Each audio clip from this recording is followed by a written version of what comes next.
Goddag, mit navn er Claus Søgren Hansen. Jeg er 35 år og familiefar til 4. Jeg har valgt at fortælle om emnet en ligning med én ubekendt.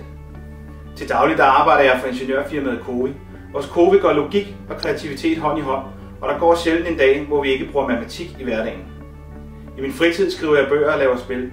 Blandt andet det her spil, som hedder 26 matematikspil.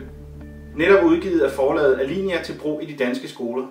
Det er en spillekasse, der indeholder 13 kort og 13 terningsspil, designet til at underholde en hel klasse ad gangen, som gør det både interaktivt og differentieret på forskellige klassetrin og med forskellige sværhedsgrader. Og der er brug for nytænkning i matematikformidlingen. Jeg mener, at vi skal kombinere den logiske med den kreative hjernedel, så vi så dobbelt så godt rustet til at angribe en opgave. For når den kreative og den logiske tankegang krydses, så udfordres de stærkt logisk-matematiske tænkende, samtidig med forståelsen udvides hos de mere kreativt tænkende elever. Jeg vil nu vise et eksempel med udgangspunkt i et spil fra min egen kasse, som hedder 100. Her har jeg lagt nogle terninger op. Der mangler en terning her. Så der står et tal plus 2 plus 6 minus 3 er lig med 9.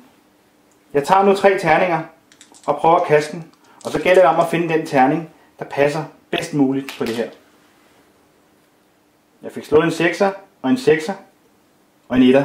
Jeg skal nu vælge, hvad for en terning jeg vil sætte ind, for at gøre det her mest rigtigt.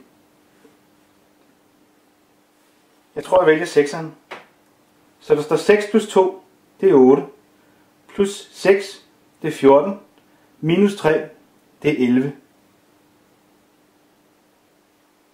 Det er 2 mere end det rigtigt skulle have været. Så min 6'er skulle have været en 4 for at have gjort det her rigtigt. Tillykke! Du har nu løst en ligning med en ubekendt ved at prøve dig frem. Nemlig ligningen x plus 2 plus 6 minus 3 er lig med 9.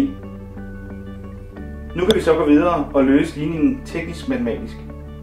Eliminere frygten for x og y'er og få først en fornemmelse for et resultat. På den måde står man ikke ved store ligninger med et resultat, som man ingen idé har om er rigtigt eller forkert. Jeg løser den nu. Vi lader x'et blive på den ene side af lighedstegnet. Vi flytter totallet over. Plus 2 bliver så til minus 2. Plus 6 bliver så til minus 6. Minus 3 bliver så til plus 3. Og 9-tallet, det bliver stående. Nu står der så, x er lige med 9 minus 2 minus 6 plus 3. 9 minus 2, det er 7. 7 minus 6, det er 1. Og 1 plus 3, det er 4. X er derfor lige med 4. Jeg vil nu igen vise et eksempel med udgangspunkt i et spil fra min egen spilkasse, kaldet Kort Sudoku. Jeg har lagt en 9'er med et lighedstegn foran. Det er så løsningen på en opgave. Hvad kan opgaven være? Det kunne fx være 3x3. Men nu vil jeg prøve at udbygge opgaven lidt. Nu står der et eller andet plus 4 er lige med 9. Hvad kan et eller andet være? Du har ret. Det skal være 5. For 5 plus 4, det er lige med 9. Du har nu igen løst en ligning med en ubekendt. Nemlig ligningen x plus 4 er lige med 9. Og igen løser vi den hurtigt ved at sige, vi holder x'erne på den ene side af lighedstegnet. Denne gang skriver vi 9-tallet først. Plus 4, når vi flytter det over på den anden side, bliver til minus 4. Nu står der så, x er lig med 9 minus 4. Og 9 minus 4, det er 5. X er lig med 5. Disse 2 eksempler med kort og terninger er ment som et simpelt princip, som skal laves med andre. Først skal vi have det sjovt med leg og læring, så vi får en fornemmelse for matematikken bag. Og først herefter skal vi fordybe os i den tekniske del af matematikken.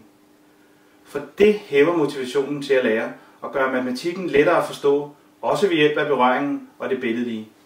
Altså en kreativ nytænkning af matematikformidlingen.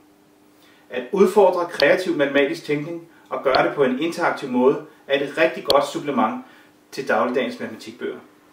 Mange vil opleve, at de helt glemmer det matematik, de har med at gøre, og være motiveret på en anden måde i hverdagens matematikundervisning. Eller som en elev i 9. klasse sagde til mig, jeg vidste slet ikke, det var en ligning, jeg lige lavede. Det var da nemt. God fornøjelse.